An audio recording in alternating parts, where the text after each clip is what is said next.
Hello, doing a video today on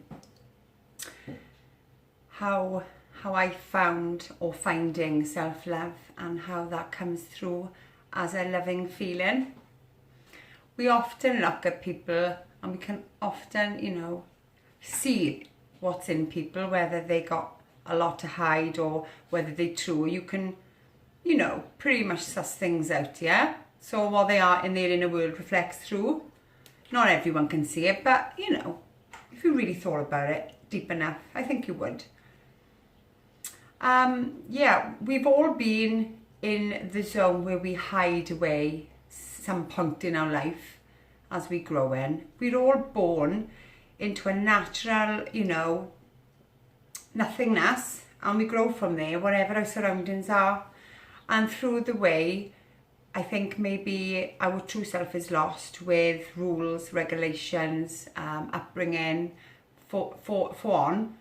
And we spend the last, say, half of our life or less or even half, depending on where you're at, trying to find the real you amongst it all. On my journey, it started with reflecting back on my past, reflecting back on how I acted, reflecting back on how I felt and why I felt so hurt. And I realised my heart is just here to love. And when I was most unhappy was when I wasn't listening to my heart and I was going on the what you should do if this happens, what you should do. Never go on that, because everything else apart from love will be revenge. And if you put that in you to bring out, then that's within you. So you put revenge on yourself. That's just a word. So when I realised this, I realised then my strength and weakness is my heart, but therefore I can focus just on the love I have within me. So what I did was, if, say, for instance, someone ever did to really upset me, I would be walking past that person or give them a look, or so I focused on the opposite. I focused on maybe approaching them and asking how they are and diluting that feeling by going straight to the issue and finding a solution. That's how it started. I seen how it worked and it started growing within me.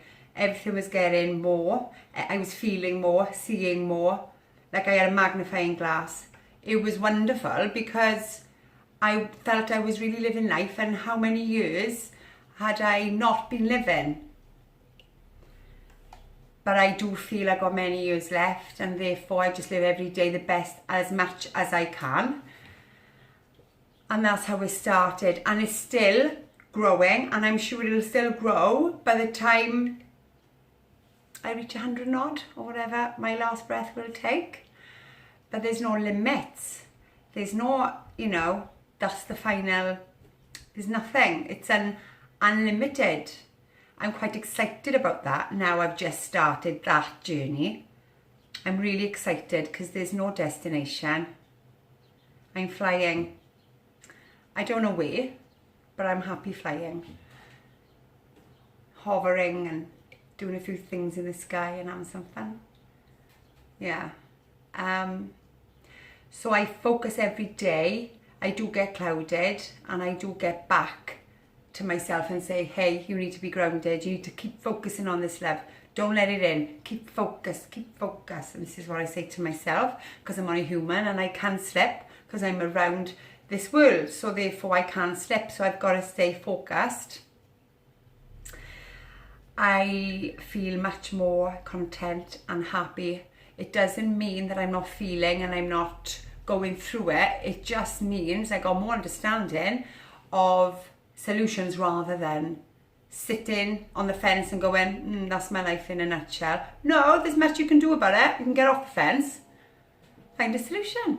Focus on you. Focus on the love. Where you would do this, correct yourself and go, no, I'm going to do that. Stop it in its tracks. Stop you from wandering. Keep to you. I hope that has hit home I hope so. If not, give me feedback and I'll try and bring it in a different way. I hope that I've broken it down quite simple for you. And yeah, keep you going. Peace and love.